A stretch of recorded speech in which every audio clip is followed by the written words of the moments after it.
sound or video storytelling better? How are audio stories made? How are they accessible? What is story curation? How does sound design differ from audiobooks? And how does this all link to Sydney suburbs? Well, find out in episode 2 of Behind the Wonders, all about Sonic City.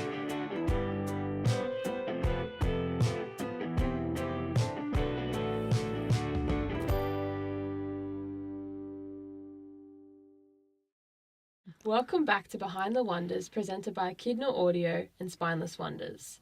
Today we are filming on Gadigal land. I am Jess Morgan, your host. Today we're going to be talking about Sonic City, the processes, the development and final products, with Ariella van Lunh and Zoe Hercus. The audio stories explore untold tales around Sydney suburbs and utilises sound design as well as narration to deliver immersive and authentic storytelling. We are joined by Sonic City curator, Ariella van Lunh. Welcome to Behind the Wonders. It's my absolute pleasure to be talking with you today. Oh, lovely to be here with you. I want to ask you first, what role has place-based storytelling had in your academic and writing career?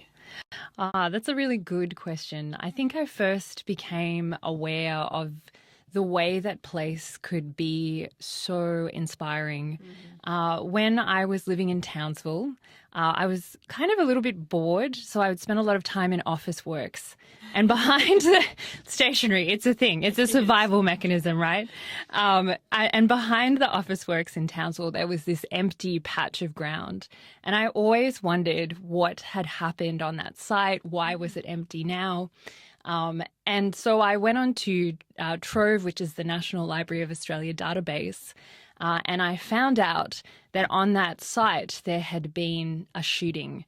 There had been a woman called Lizzie O'Day who had shot another woman in the thumb. And from that, I knew that that was what my story was going to be about, and that became my first novel.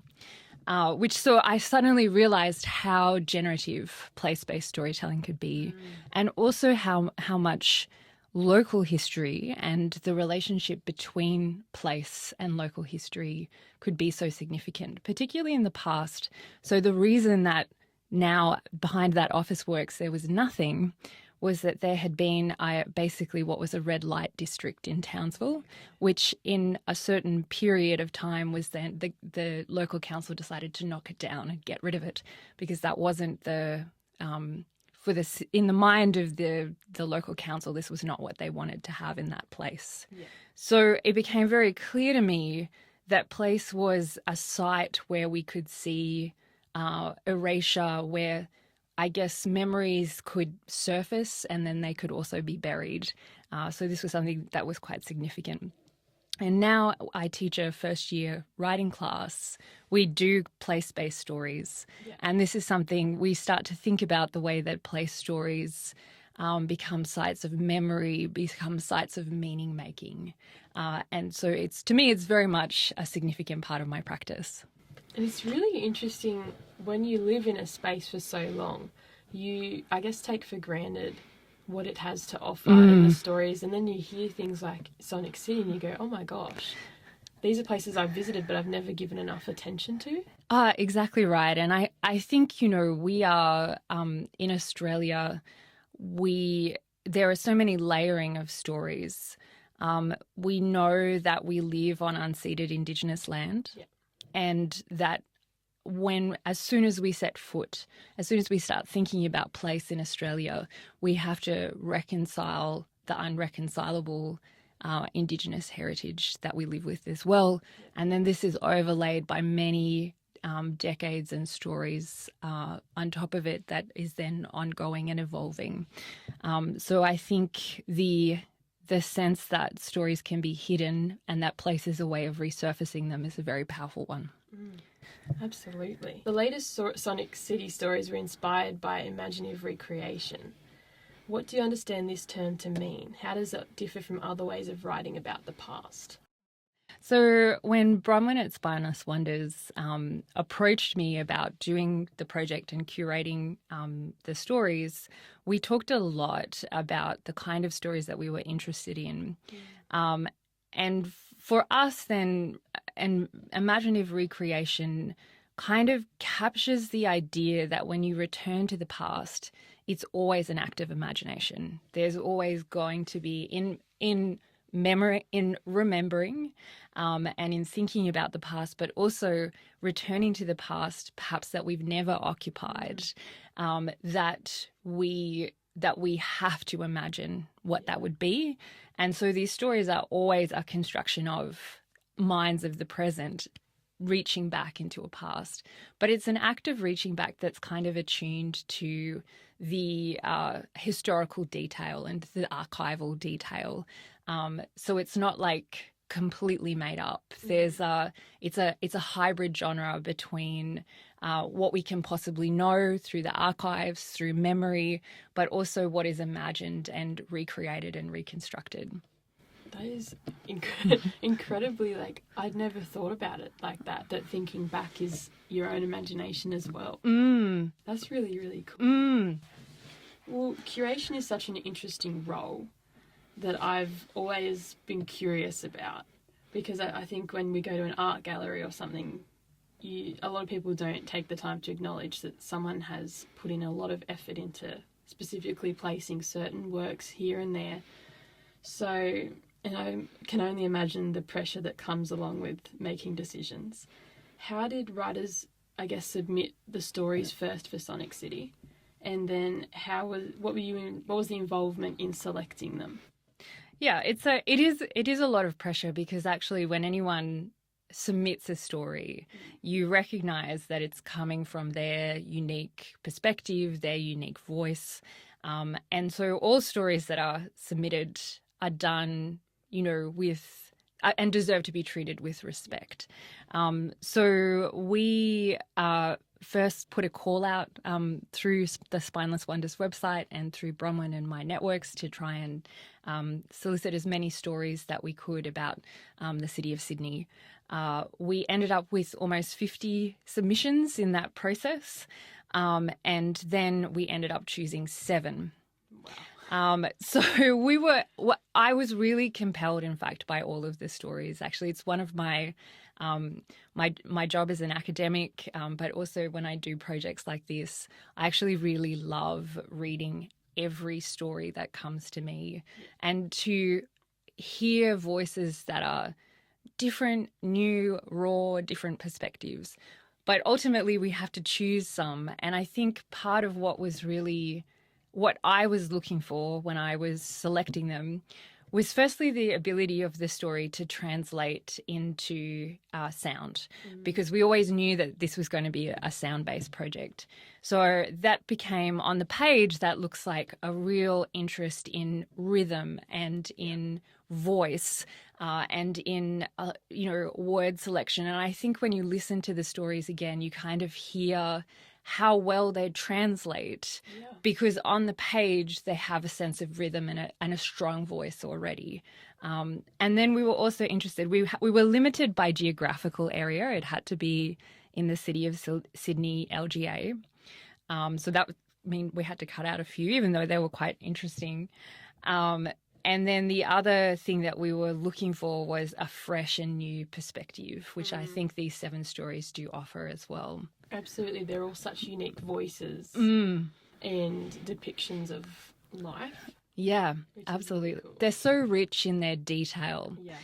And that was something, I think a really strong historical story has that detail where you can feel like you're in the past. Absolutely. And so as curator, how did the role in this project differ from how an art curation may go? It's interesting you should ask that question, Jess, because 2 months ago I would not have been able to answer it. But I have recently been involved in an art curation project in collaboration with the New England Regional Art Museum, which is up in Armidale. And they invited me for they have a festival called the Winter Blooming Festival, which celebrates queer artists and artists from different backgrounds. So the director, Rachel Parsons at the Art Museum, asked me to queer their already existing collection, which is a bequest from a art collector called Howard Hinton, and it spans Australian art from about 1880s onwards. And so this suddenly I was confronted with having to be an art curator, and how that was different from this process of selecting stories.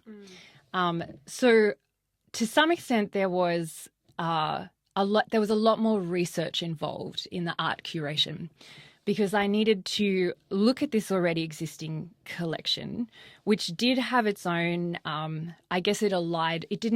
it had some gaps in it. It didn't have a lot of Indigenous artwork, for example. Many of the artists were male, although there was some amazing like gay artists who went to London in the 1940s and 50s and then came back and sort of took this queer vision. So, I mean, I got to find out all about kind of the relationship between queer identities, queer art practices, and modernism and surrealism in Australian art. Wow. So it was this amazing journey that I went on. So in that sense, I had to do a lot more research to be able to choose. And then the curator in an art exhibition is also writing the text. Yeah. So you do a lot of research and then you have to curate. You have to kind of condense that down into a description that sort of explains very quickly what's happening in these stories and why they've been chosen.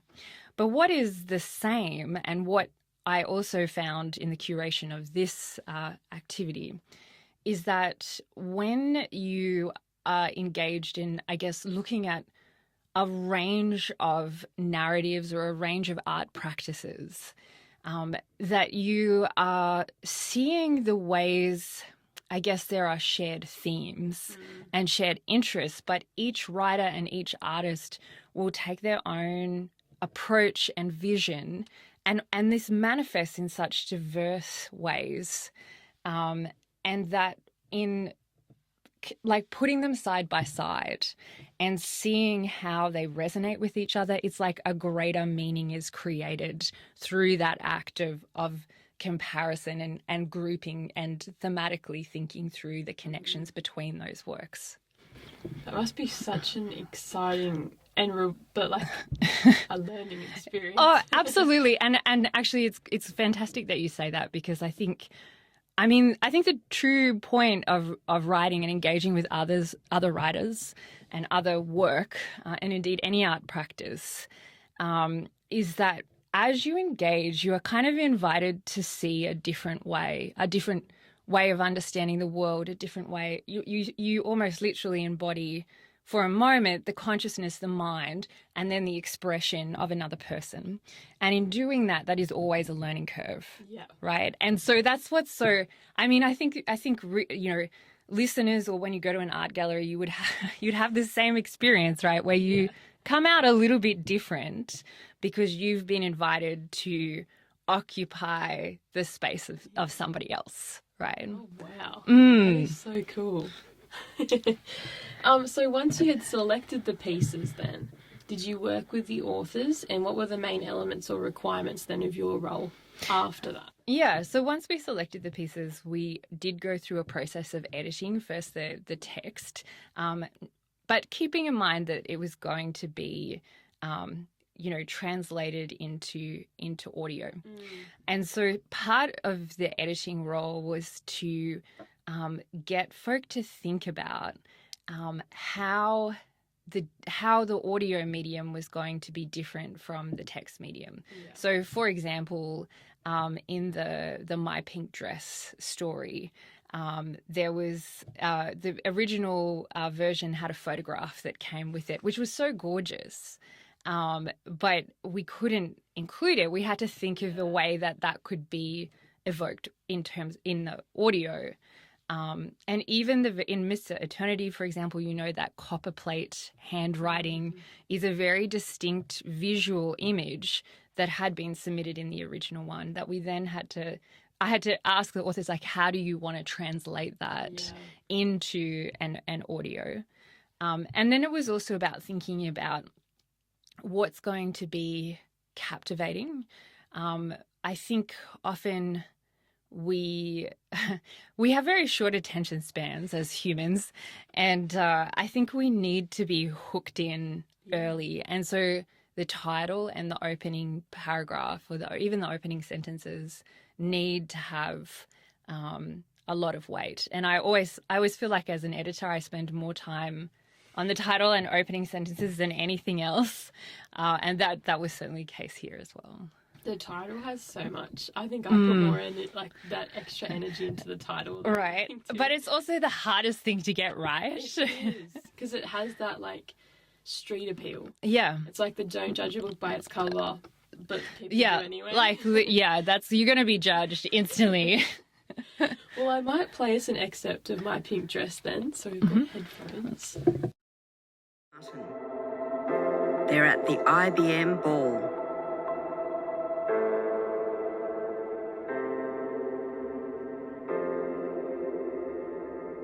She worked for IBM as a typist before she got pregnant and had her second child. With their firstborn, they had lived in a rented room in a boarding house in Granville, shared kitchen and bathroom. Hard to find somewhere affordable to live then, just as it is now. But now there are 2 children. They've moved to their own place, and his widowed mother has come from Croatia to live with them. I only know the dress in the photo is pink because I've seen it, felt it, its fabric still holding its folds. The dress is home sewn, but from a Vogue pattern. If you ask her, she will tell you how much the fabric cost, how much of her meagre wage it took. But it is how she felt when she wore that dress that is important.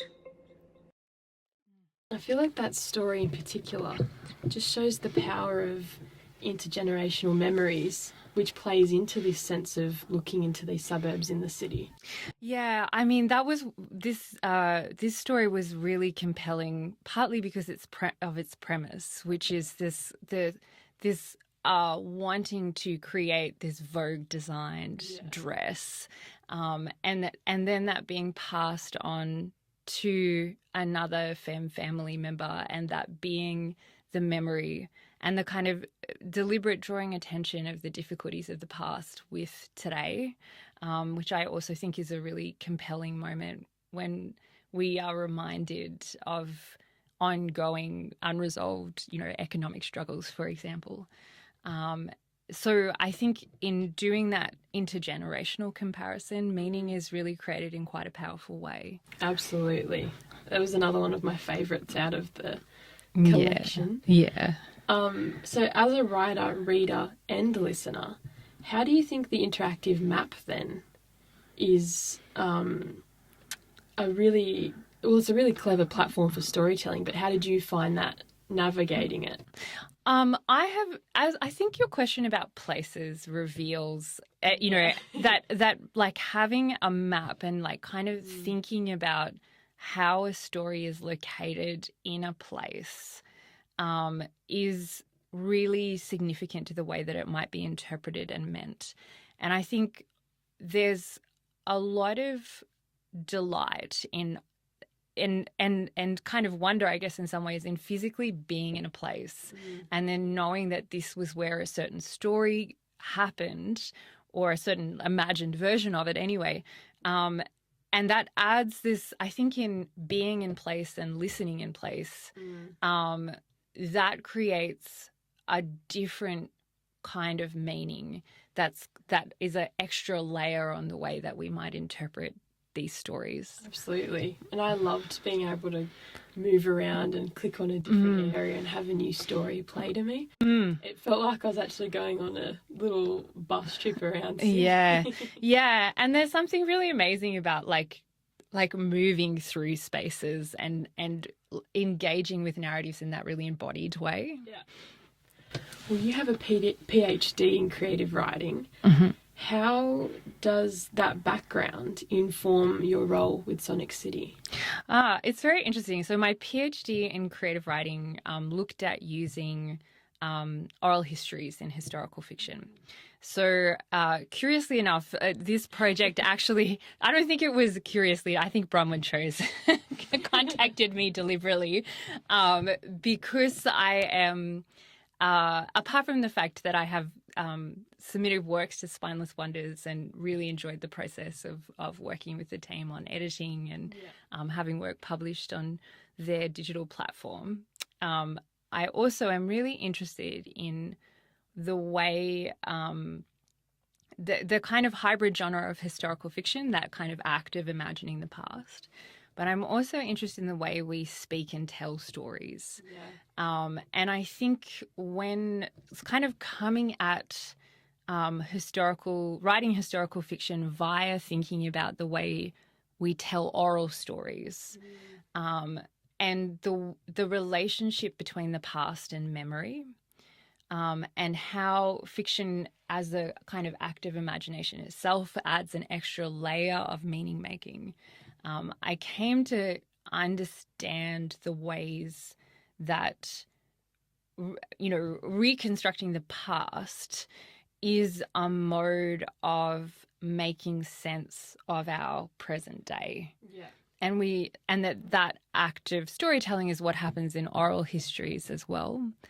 And then I think the hearing a voice, like the oral quality of something, where it's not just, squiggly black lines on a page that are then evoking images in the head, but we also have this kind of layer, like a voice that is talking to us, that is inviting us to hear the way that the writer wants us to respond emotionally to the story.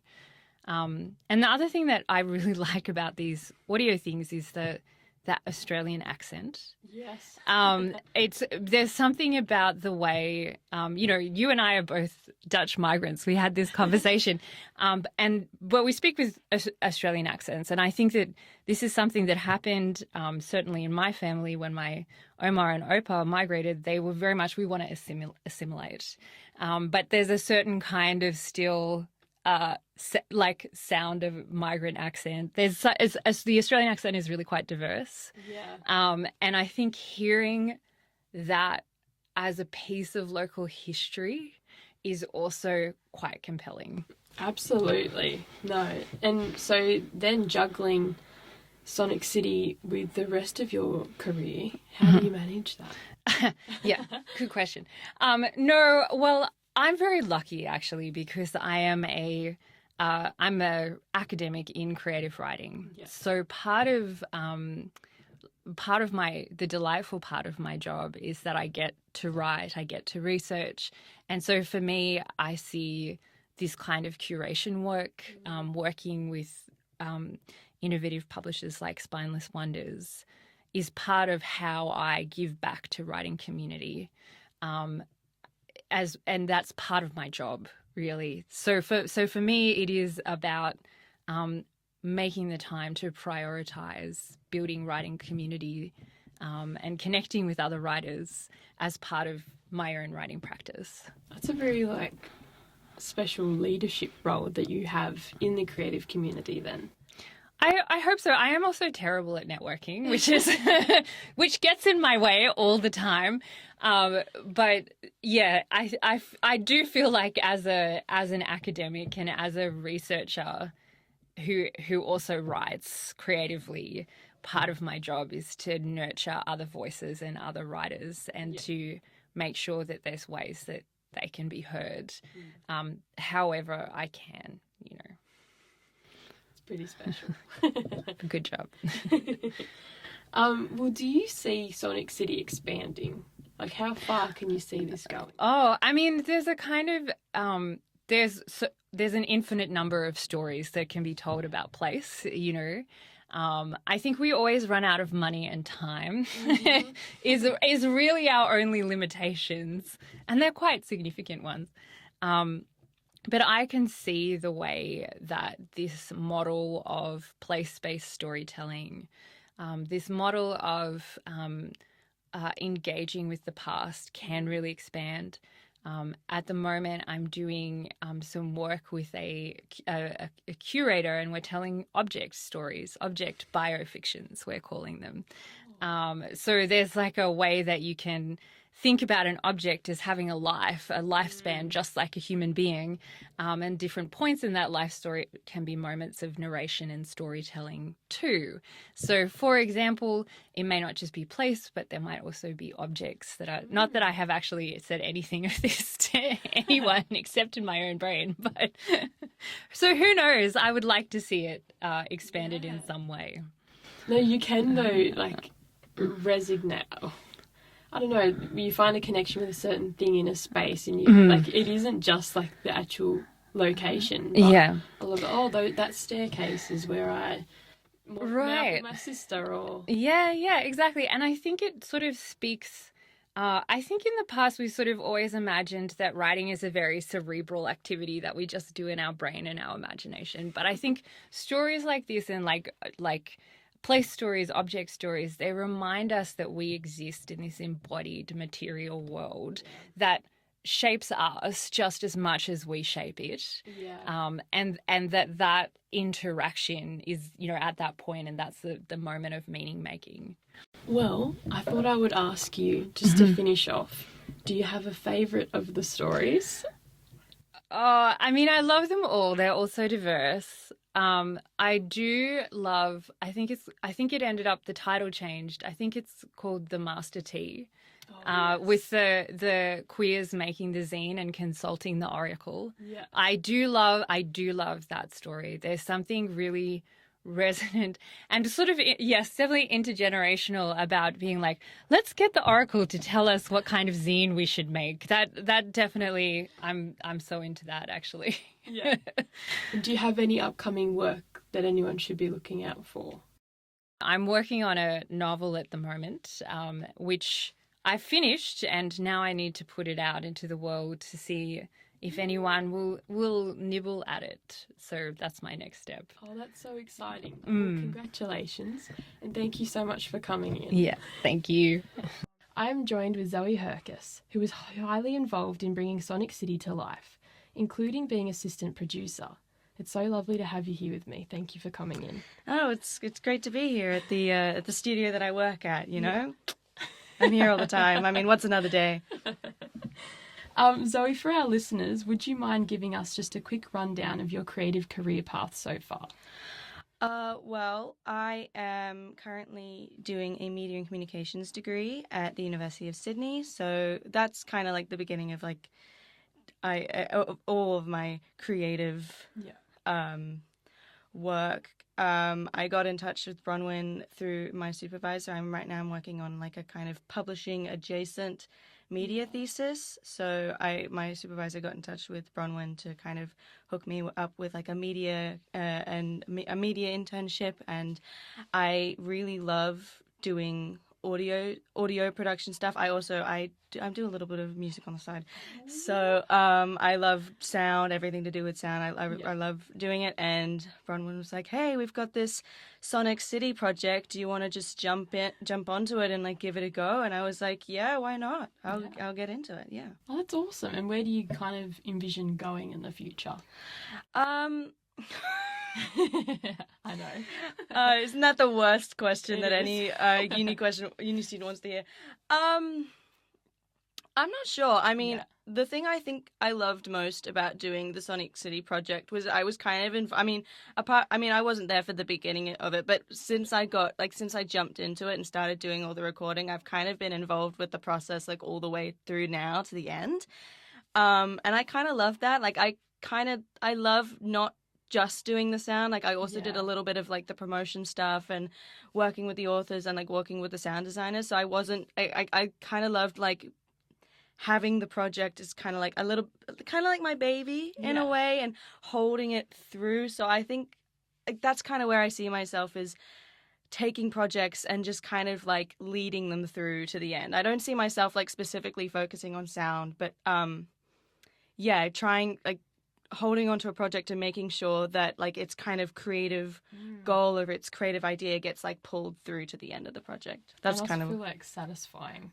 yeah. I mean, God, at this point, I do kind of just want to be like, oh my gosh, can it be done? Can we be finished? Can it be like on? Can we just publish it? But yeah, it's really satisfying to see kind of it grow and develop, and it's That's fun. awesome. Yeah. Well, what did your role then specifically for Sonic City entail? I started out basically kind of just kind of for all of my love for Bronwyn, who's the Sonic, the Spineless Wonders. I think I kind of started out doing like the little like odd jobs that no one else wanted to do, like emailing everyone, trying to make sure that everyone, all the authors. I had to get all the authors to come in and like schedule dates for them all to come in, which sending emails is the worst thing in the world. But then it kind of evolved into like I was working with all the authors to kind of develop their narration style and trying to figure out how to match the way that they were speaking with the story. Because all these authors, they're not professional sound designers. They're just people who have this story and they love the story and they want to bring it to life. So it was kind of became a thing of how can I talk to them and help them and work with them, kind of bring the love that they had to in their story to in like an I was going to say visual, an audio way, in like a way that how can I make it so the love that they have for their story comes out in a way that we can hear. And then it kind of turned into working with the sound designers, and kind of I talked to all the authors about what they wanted their story to sound like, and putting all those kind of thoughts into like these big documents that I sent to the sound designers and being like, here's what the story means and here's what the author wants it to mean. Yeah. And then I also did some like promotional, like behind the scenes. I worked with Emily Hogan, who is a really good sound designer. We worked together to develop like a trailer for the whole project. So I wrote like the script for that and made a bunch of like behind the scenes content for it as well. So That's awesome. That's Sonic City to me. Basically. How did you manage to juggle all of that? I mean, it was kind of there were stages of production. Like I wasn't doing like the trailer stuff at the same time as I was doing the recording and the narration, and I am nothing if not great at compartmentalizing, and I've got my planner with me and sorting everything out, scheduling. Okay, so Anna's coming in from here to here. I'm at Sydney Uni, so I come from Haymarket to Sydney Uni and then back to Haymarket, and it's not. I think it was not a problem so much for me in terms of balancing. It was like, how do I balance this with everyone else? Because it's not just me doing the Sonic City Sonic City project. It's everyone else, and you got to make sure that everyone kind of knows where they are, knows what they're doing. Like if one person doesn't get like a piece of information, then it kind of everything falls apart. Like I remember one time, Marty, he's Echidna Audio. Like Marty is Echidna Audio. He runs the space. I forgot to tell him that like I wanted to like bring in one of the authors to record, and he kind of like rocked up halfway through, and he was like, "Oh, Zoe, what are you doing here?" And I'm like, "Oh, I forgot to tell you." But it was fine. It all worked out in the end. So clearly, I managed to balance everything pretty well. Not to toot my own horn or anything like that. That's impressive. Well, how long is the process then from story selection to the final product and promoting that? I think I got brought on to this project. I think in March was when I started working on everything, and I started with the story selection had already happened. I started with getting all the authors in to record, and that's where I started. And I think from then, till now, to like beginning of August, it's been a couple months. Yeah, okay. It wasn't. We had a couple. I think there's the getting the authors all together was I think the hardest part, because we got everyone who could come in to record, but then we also had other people who were interstate, and it took a while to get them together, because we had to like figure out like, oh, do you have like recording equipment that you can use to record like a sound that's like good enough for us to use. And then I also had to be like do my kind of audio coaching interstate, which is different. I had to like jump on a couple calls with a couple people, and then we had one person who we unfortunately weren't able to get a good recording for, so we did have to get a voice actor to come in for her story, but that was fine. It just took a little finessing to get that together, and then the sound design also took a while. Because, you know, you have, it's kind of like you send all of these narrations into the ether and you're like, when are we going to get them back? And all my love for the sound designers. I think they did a really phenomenal job. I think they sound fantastic. I can't get enough. It's so fun because when I got all the story, I got them all as like I got all the Word documents, and my first thing to do that I did was like read through them and be like, oh, how was this going to sound kind of thing, and like think about like those first kind of ideas of direction. So kind of seeing them go from stories to narration to sound design, it's like, oh my gosh, like this it expands, it builds outward, and it's like amazing to kind of witness that kind of expansion and like development of something. Like, and some of the stories, I'm just like, oh, this is exactly how I wanted it to sound. Like, this is exactly what it was in my head, and it's so nice to like be able to listen to it as like a final product and not just something that I can hear. It's like something that everyone else can hear now, which is very cool, and I love that. I think you've described it perfectly, the way that like you're fully immersed in the stories. Like, I was picturing, and we'll play an excerpt in a second of Behind the Facade, the opening.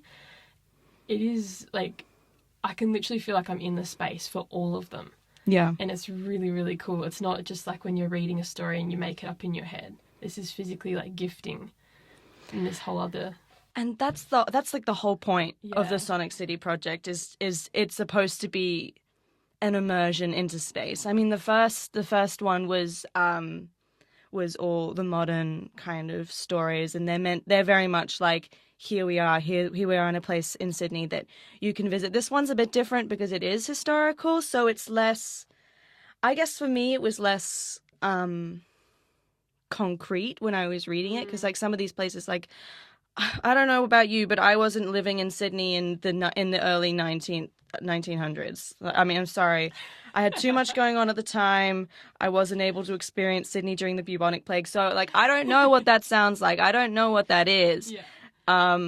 So it is interesting to see how the sound designers kind of are able to approach that and kind of build something that is less like concrete and build it to something that feels more immersive and feels more like worldly in a way it might not have before. And I don't want to say that that's not just the sound designers. They're like they're working with like incredible stories that like the authors have done like an amazing job in like building up these worlds that they like have so much passion for, and it's like their words build the foundation, and then the sound designers are like filling it in and making it real. Like it's like a an outline and then color. That's how the way I see it. Yeah. No, that's cool. Well, I do have an excerpt, so... Yeah. Burke Street squats. Traffic never stopped. Day and night, the grinding gears and compression brakes of container trucks from Woolloomooloo docks, while carloads of fizzing jocks toggled between Oxford Street and King's Cross, drunk and prowling for drugs, sex, violence and soft targets. A clutch of dilapidated terrace houses gave shelter for the bliss and misery of misfits. Oh, so good. That's one of my Behind the Facade is actually, it's one of my, I love all the stories, but I do, especially that opening, I love it. Like, I love that opening. It, like, reading it for the first time, I was just, when I was thinking about like how do you like make this into like a sound, and how do you make this into audio? And I think what's great about that opening to Behind the Facade, it is that it's so rhythmic, and it kind of already has a sound to it already without you know having to bring something in like Burke Street squats, traffic. It's almost kind of like rap, or like, in a way that's like not cultural appropriation. It has like a rhythm to it that I think you can hear even if you don't have like the narration or anything. So I was so excited. Gio was our sound designer for Behind the Facade, and I sent it to him, and I was like, this opening has to be like sounds like crashing together, and it has to be like I was really curious, like how is he going to kind of meld the kind of percussion of the narration, and how is he going to meld that with his sound design? I think he did a really great job. And the fun thing about Behind the Facade is we didn't record that in studio. Christine Burrows is the author. She recorded that interstate because she's in Victoria, I think. So she did a really great job with her narration. She's I love Christine. No, you're right. There's definitely that pacing that sets that initial sound work, and all like the dings and you can hear like the bike wheels. I don't know, just all, it's that real immersiveness that I think works. Because like particularly about Behind the Facade is it is so, I think what's so great about the story is it does have a specific sound to it. Like that opening is building up sound. It's not like the sound is like part of the story in a way, because you're these Darlinghurst squats that they're living with, they're kind of up against the world almost. Like they're it's a very vibrant kind of space with a lot going on. So yeah, the sound's there, and you just have to you just gotta grab it. Yeah. No, it's really cool. It's a great story. They're all great stories. When I first got sent all of them, I was like, wow, this is so cool. So now, do you think you find communication with authors an easy collaboration with that experience? I think it definitely got easier over time. Like once, because I'm very fresh, I'm very green. I'm not gonna lie. I don't have a lot of experience as a professional audio person. I'm so grateful for Bronwyn giving me this opportunity. I do think it got easier over time. Not to say that it wasn't easy to begin with, because every author that I talked to, every author who came in or I talked on the phone, they were all so lovely and so excited to do, because it's kind of a different thing. Is the Sonics, especially for them, a lot of them hadn't done much audio stuff, so for them to come into this new space and be like, oh yeah, I'm ready to give this a go. I'm ready to try it out and see what's going to happen. That made it easy. They were all so willing to just get in and give it a go. So it was never that's the thing. It was never hard to do. It would the hardest part was just how this is so new to me. How do I just make it the best that I can be? And Bronwyn and Marty were so supportive and really helped me, get my sea legs. And also it was really awesome. Bronwyn is an amazing publishing person. Sometimes she would come in and sit with the authors, and I would watch her talking with them, and I'd kind of be making mental notes in my head, this is what she's doing to make them excited. And she's like, oh my gosh, this part of the story is so amazing. I'm I can say that too. I think I came into it with a very okay, let's get this done. This is how it has to sound like. But then she was like, oh, I love this part, and this character is so cool. And I was like, oh, that's part of it, is showing that you have a lot of passion for the story. The structured stuff is important, but also I'm excited for the stories. I'm excited to see what happens with them, and you can show that. And I think that's something that I learned as I went along with it was, be excited. 100%. I think I've been the same with new experiences, because I'm just as green, probably greener. And I'm you feel you have to be this really structured professional thing, and you realize, part of it is the conversation and showing that enthusiasm. And I think probably that comes with experience. It's you don't, it's not as stressful as the first time you do it and you're oh my gosh, I need to do everything perfect, and there's no room to have fun with it. But I think part of getting more experience and getting used to it is learning that it's important to have fun with the process and have fun with this, because it's creativity. It's meant to be fun. It's meant to be an enjoyable experience. It's not all da-da-da-da-da Yeah. kind of thing. No, 100%. Audio stories are certainly an immersive way of storytelling. What do you feel, or we've kind of talked about this, how sound design adds to a story. So it adds that extra layer.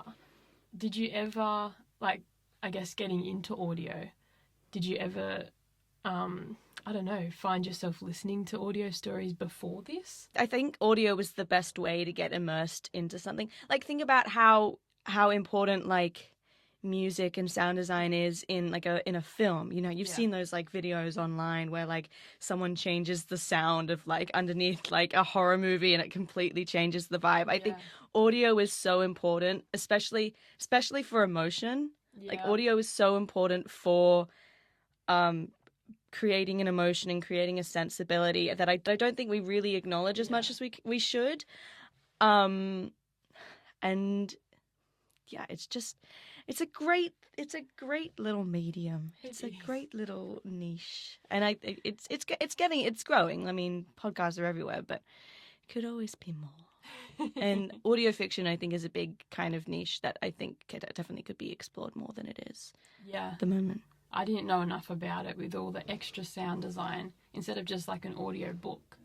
I didn't know anything about the different layers of sounds that you could use. I think audio, like proper like designed audio fiction is it's different from an audio book, and it's creating a world. It's also really fun to do. Yeah. Like, I don't know if you do a lot of like sound production, but it's like building a little Lego house, and you kind of become like like a Foley artist, because you're taking sounds that are one thing and you can transform them into another, because no one knows where the sound's coming from, so you get to decide where the sound's coming from, basically, and you get to kind of build up this kind of collage of sounds that gets transformed with each other into like a beautiful tapestry of... Well, I'm going to play the trailer now. Mm-hmm.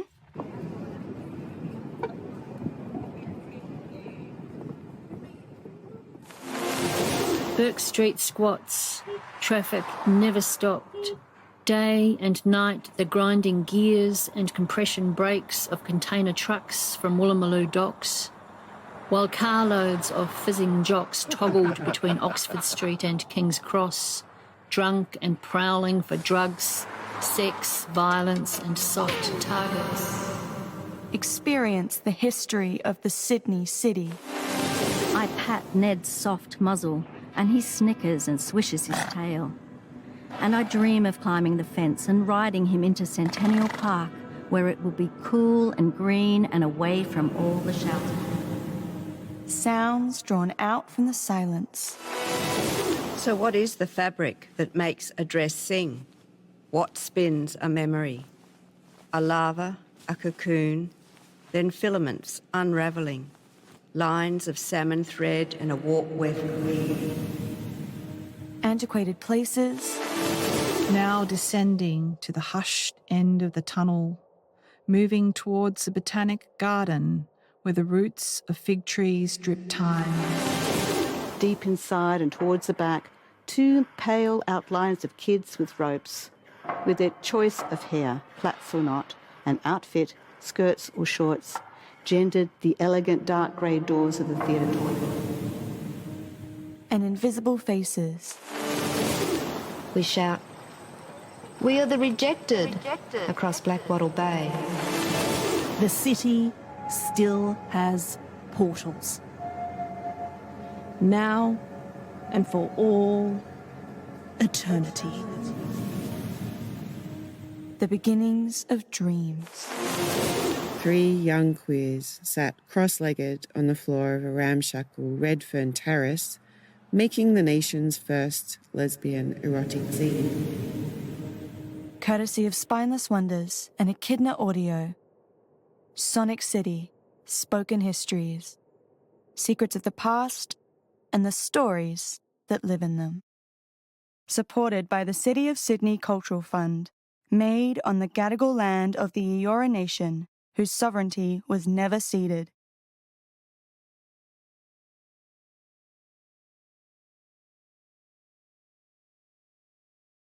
Okay. It has such a cool, like, way of drawing people in. Yeah. That was because the trailer is the thing that I have the most. I mean, I had a stake in everything, but the trailer is like I wrote that and like worked on it like from its like inception. Because we had a thing where we had one of our authors we weren't able to like figure out like a good way, like it just some scheduling issues happened, so we had Emily kind of lined up to do a sound design but no story. So I was like, well, let's make a trailer and like let's take all these other stories and turn it into something that can just show like what it's all about. So the trailer is more than any of the stories probably my baby the most because it's mine. I think and Emily did such a good job. It's fantastic.